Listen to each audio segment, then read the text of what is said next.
मगर वीरा ने मुझे मजबूर किया कि मैं बद्री से इसी के सामने बात कर लूं। बद्री इस वक्त अमेरिका की ही एक रियासत में मौजूद था। अंदरूनी मुल्क की जाने वाली वो टेलीफोनिक गुफ्तगू उर्दू में होती, फिर मेरे इंस्ट्रूमेंट से CSD मुंसलिक थी।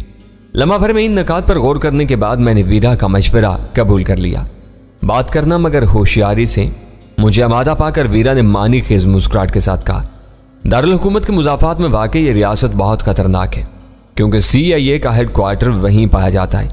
हो सकता है कि बद्री इस वक्त इन्हीं का मेहमान हो। तो क्या CIA सेंटर रिचमंड में है? मैंने कदरे हर से पूछा। वो रिचमंड भी हो सकता है, मुझे इतना मालूम है कि वो लोग वर्जीनिया से कंट्रोल किए जाते हैं। कैपिटल रीजन की यह रियासत इतनी छोटी सी है कि इसके बेशतर शहर एक दूसरे से तकरीबन जुड़े हुए हैं। अगर बद्रीनाथ की तरफ दौड़ लगानी पड़ी तो ये छोटी मोटी बातें भी मालूम हो जाएंगी। यह जिक्र शायद बार बार आता रहा है कि दुनिया भर में फैले हुए हर दर्जे के होटलों में अब फोन करने के लिए ऑपरेटर से मदद लेनी कतई जरूरी नहीं होती। मतलूबा नंबर मालूम हो तो कोई मखसूस हिंसा डायल करके फोन लाइन तक बराह रास्त रसाई हासिल की जा सकती है। मैंने रिसीवर उठाकर श्यामनाथ से मिला हुआ नंबर डायल कर डाला। पहली घंटी पर ही दूसरी तरफ से रिसीवर उठा लिया गया। जेफरसन होटल, मैं तुम्हारी क्या मदद कर सकती हूँ? रिसीवर में मुतरन्नम निस्वानी आवाज गूंजी। मेरी फरमाइश पर लाइन लम्हा भर में बद्रीनाथ के कमरे में मुंतकिल कर दी गई। राब्ता बरकरार रहा। CSD की खामोशी का मतलब था कि ऑपरेटर ने गुफ्तगू सुनने की कोशिश नहीं की थी, या फिर इन मसरूफ औकात में उसे इस मशगले की फुर्सत नहीं थी। बहुत अच्छा किया कि तुमने फोन कर लिया, यहाँ मेरा वक्त बहुत मसरूफ गुजरेगा। अलग सलग के बाद बद्रीनाथ ने दबी दबी हैजान अमेज आवाज में कहा। रास्ते में मुझे एक शेड्यूल पकड़वा दिया गया था और एयरपोर्ट पर उतरते ही मुझे बराह रास्त हेडक्वार्टर पहुंचा दिया गया। क्या CIA हेडक्वार्टर की बात कर रहे हो? मैं अपने फितरी तजस्सुस की वजह से उसकी बात काटे बगैर नहीं रह सका। ये नाम मत लो। बद्रीनाथ की गुर्राहट उभरी।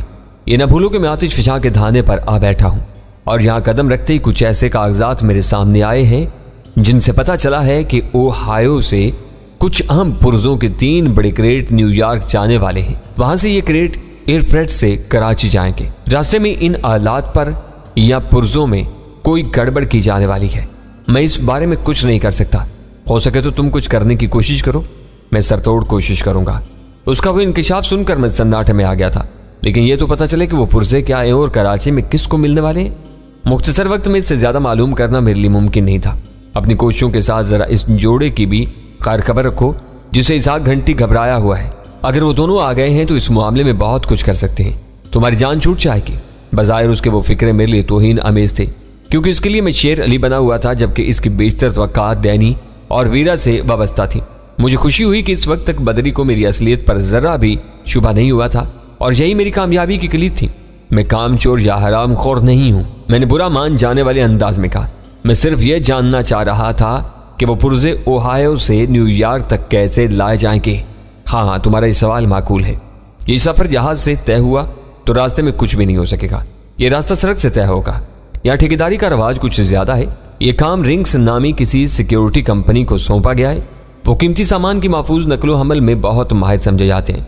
बस अब बहुत कुछ हो सकेगा। मैंने अपनी बेसाख्ता खुशी को दबाते हुए इस तरह लिहाजा में कहा, तुमको ये जानकर खुशी होगी कि रिंग्स इसहाक घंटी की कंपनी है और तुम्हें मेन हिटन की एक हाई राइज की 11वीं मंजिल पर इसी के दफ्तर में ले जाया गया था। नहीं, ये तुम कैसे कह सकती हो? उसकी बेसाख्ता आवाज तहय्युर ज़्यादा थी। मैं इस दफ्तर का सुराग लगा चुका हूँ। तुम शदीद जहनी दबाव के आलम में वहां ले जाए गए थे, इसलिए तुमको ये मालूम नहीं हो सका कि इस दफ्तर का क्या नाम है, वरना वो इस इमारत का एक मशहूर और मोतबर कारोबारी इदारा है। मेरे मेजबानों के रवाबत अगर इस कंपनी से हैं तो इसका मतलब है कि इसहाक घंटी के हाथ बहुत लंबे हैं। एक बहुत बड़ा गठ जोड़ मालूम होता है। बड़े गठ जोड़ की बात तो इसी एक नुक्ते से वाज़ेह हो जाती है कि तुम्हें मुंबई से बुलाकर वर्जीनिया में खूनी दरिंदों के गौल में छोड़ दिया गया है ताकि वह तुम्हें अपने जैसा बना सके। देखते हैं कि कौन क्या बनता है। एक गहरे सांस के बाद उसकी आवाज़ उभरी, कोई खास बात हो तो तुम रात 9 बजे के बाद इन्हीं नंबरों पर मुझसे रब्ता कर सकते हो। शेड्यूल के मुताबिक अगले 2 हफ्ते मुझे इसी होटल में रातें बसर करनी होगी। 9 बजे के बाद क्या तुम यहाँ ओवर टाइम भी कमाओगे? मैंने हर से पूछा। एक सपाट सी हंसी के बाद उसकी आवाज़ सुनाई थी, हम लोग 24 घंटे के मुलाजिम होते हैं।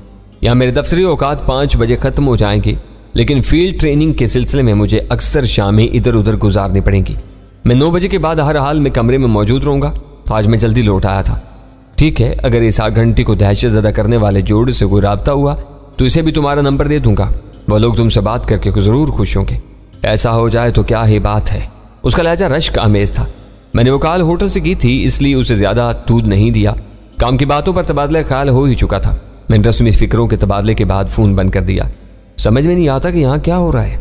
बदरीनाथ से होने वाली गुफ्तगू की तफसील सुनकर वीरा पुरतशवीश अंदाज में बोली, ऐसा मालूम हो रहा है जैसे अमेरिका में हर वक्त सिर्फ पाकिस्तान के खिलाफ साजिशें होती रहती हैं और इन लोगों को दुनिया में कोई दूसरा काम नहीं है।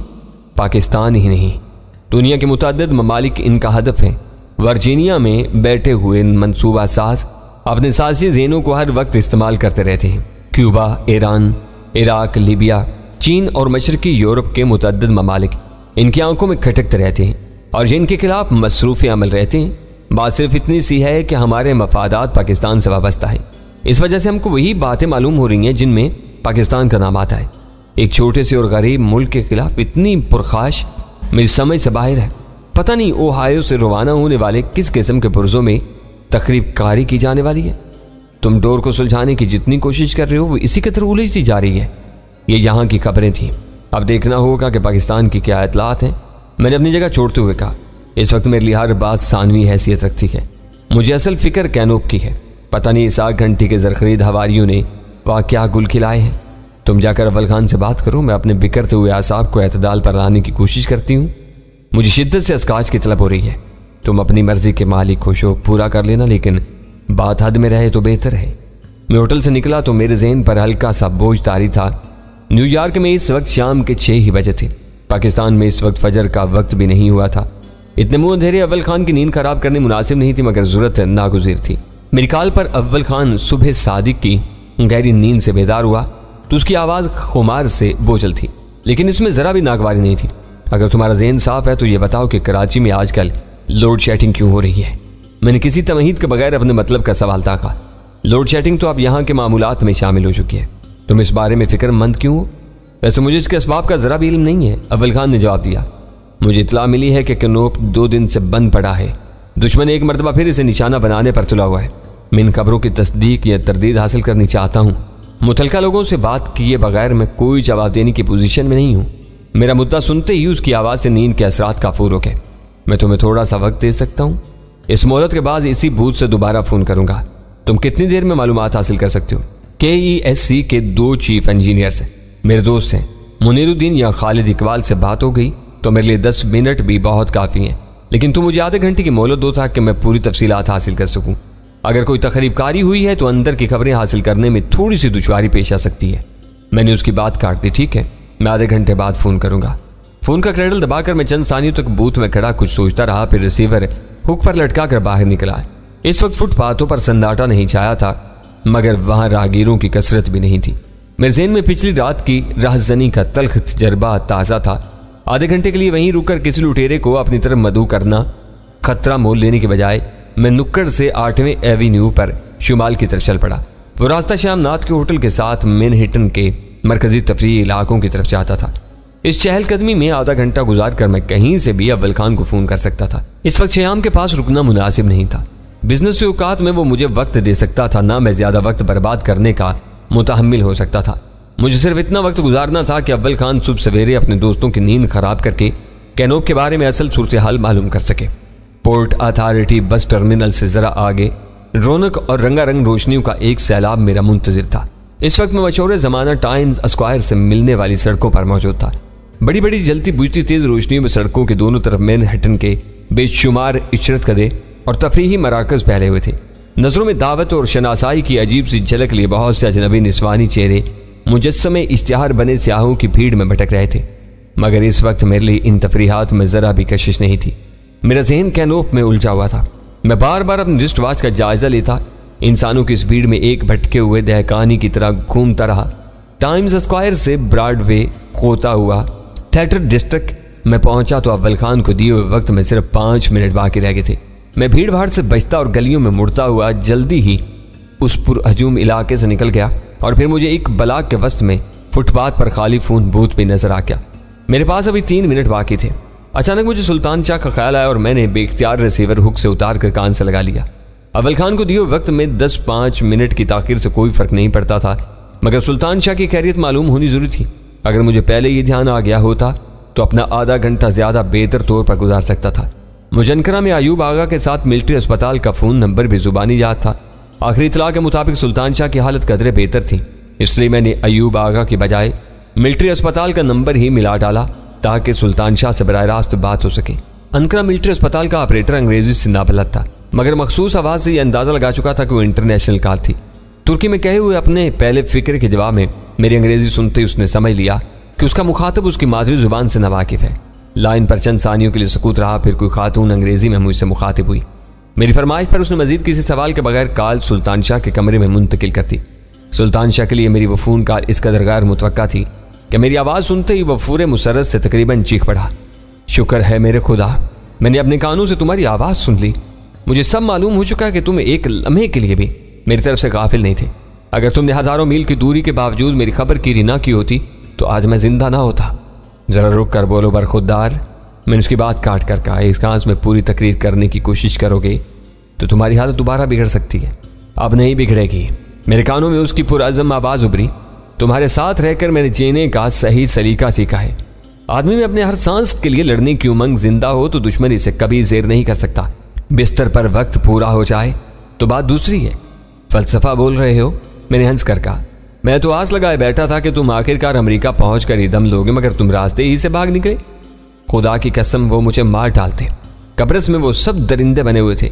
मेरी सरकोबी के चक्कर में उन्हें अपने यरकमाली साथियों की जानों की बेपरवाह नहीं थी। मगर फिर न जाने क्या हुआ, तुमने उनकी कौन सी रग दबाई कि वो मुझे अनकरा पहुंचाने पर मजबूर हो गए। इसके पास मुझे सुनाने के लिए इतनी बातें थीं कि कम बोलना उसके लिए मुमकिन ही नहीं था। माजी की तल्ख यादों को भुला देना ही सेहत के लिए बेहतर रहता है। ये बताओ, वो मेरी बात पूरी होने से पहले मुस्तरिबाना आवाज़ में बोल पड़ा। मुझे इन लोगों ने मार ही दिया था। वो तजर्बा इस कदर भयानक और रूह फरसा था कि मैं शायद जिंदगी भर उसे नहीं भूल सकूंगा। यूँ समझ लो कि मैंने नीम मुर्दा हालत में इन चारों से टक्कर ली थी। तुमने अकल को दंग कर देने वाला कारनामा अंजाम दिया है। मुझे पल पल की खबरें मिल रही थी। ये बताओ कि कराची कब जा रहे हो? आखिरकार मुझे अपना सवाल करने का मौका मिल ही गया। मेरा बस चले तो इसी वक्त चल पड़ूं, लेकिन अयूब आगा बहुत शफीक और मेहरबान आदमी है।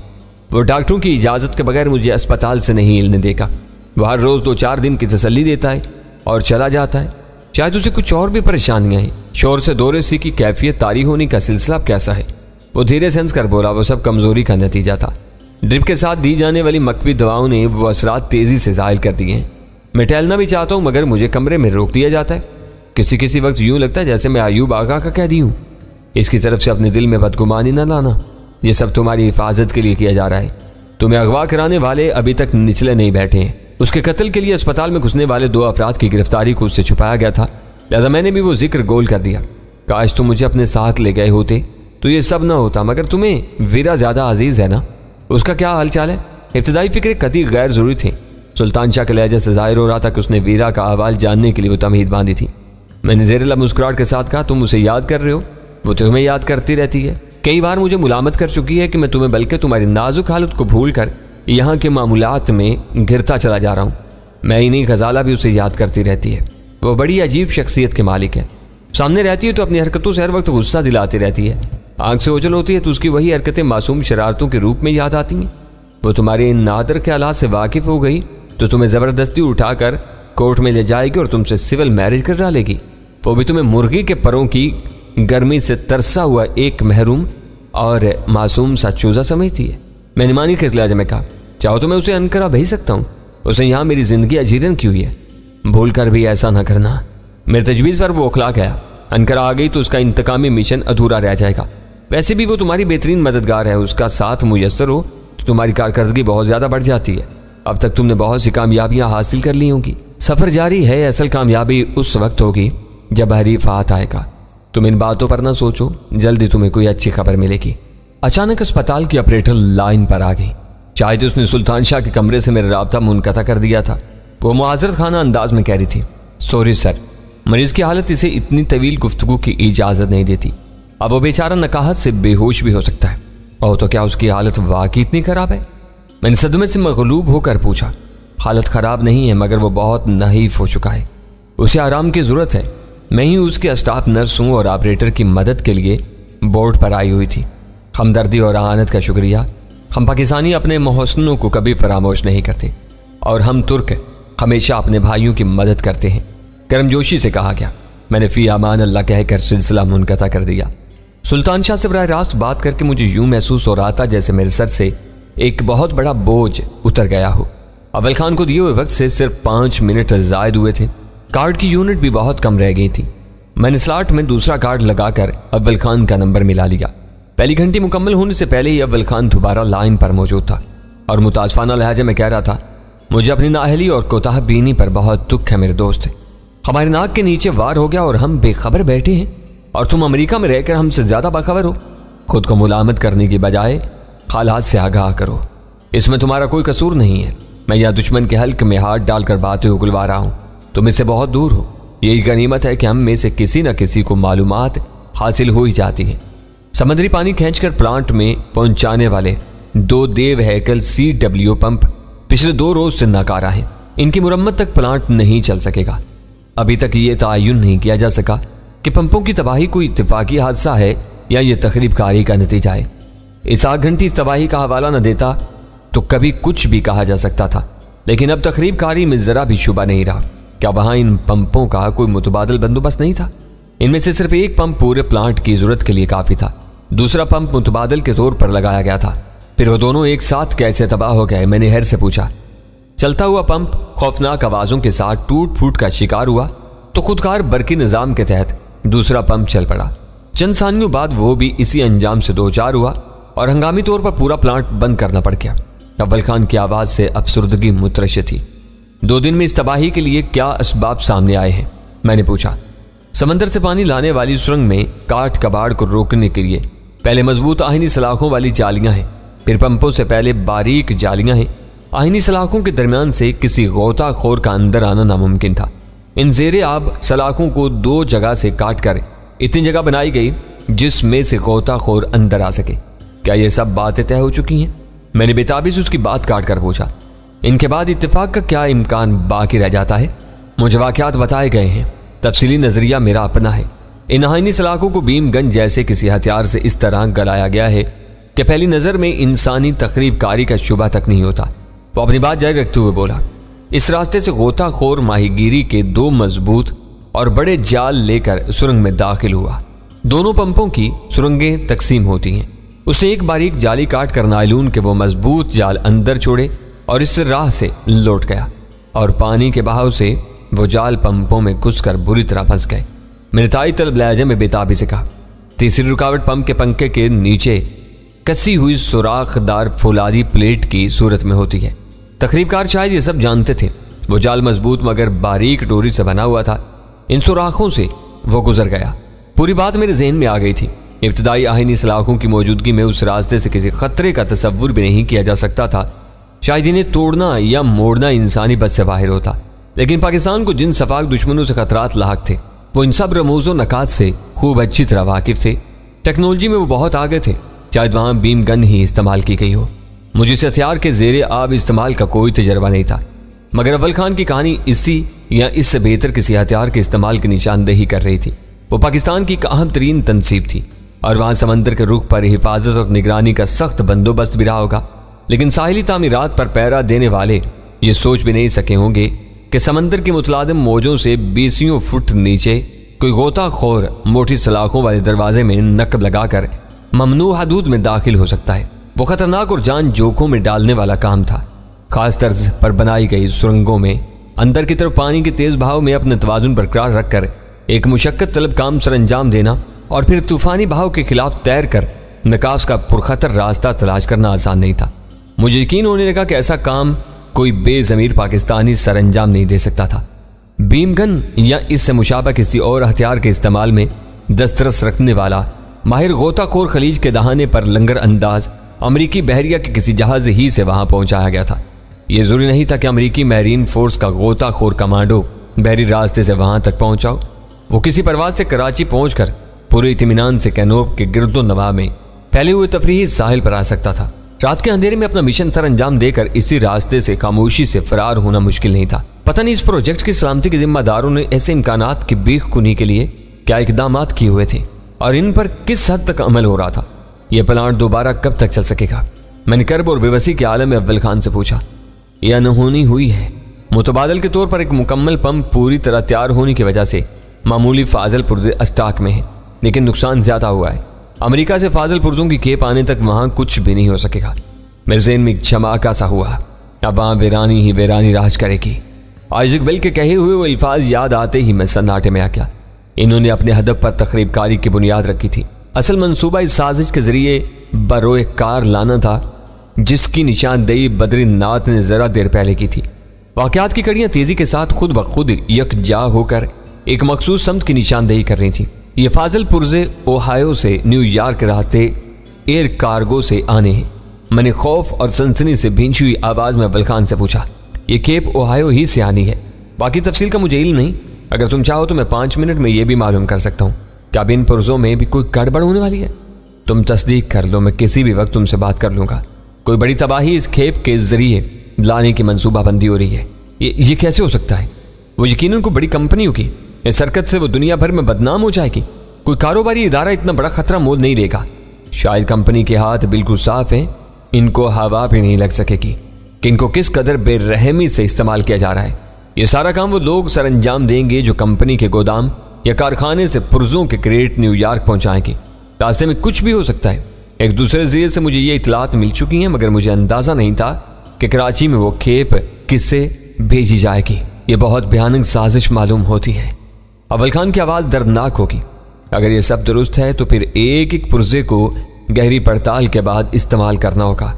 यहाँ हर शख्स प्लांट चलाने के लिए सरतोड़ जतन कर रहा है। अब इन कोशिशों पर पानी फिर जाएगा। हो सकता है कि कई हफ्तों तक यह प्लांट दोबारा न चलाया जा सके। जिस तरह तुम अव्वल खान हो, इसी तरह ये बातें हर्फ बहर्फ दुरुस्त हैं। तुम वहाँ पेशबंदियाँ शुरू कर दो, मैं यहाँ रोकथाम की कोशिशें करता हूँ। अभी तक मैं इस मामले से बिल्कुल बेखबर और लाताल्लुक था। मुझे तुमने होश दिलाया है। अब मैं अपने बड़ों से बात करता हूँ, वही एटॉमिक एनर्जी कमीशन के जिम्मेदारों से बात करेंगे।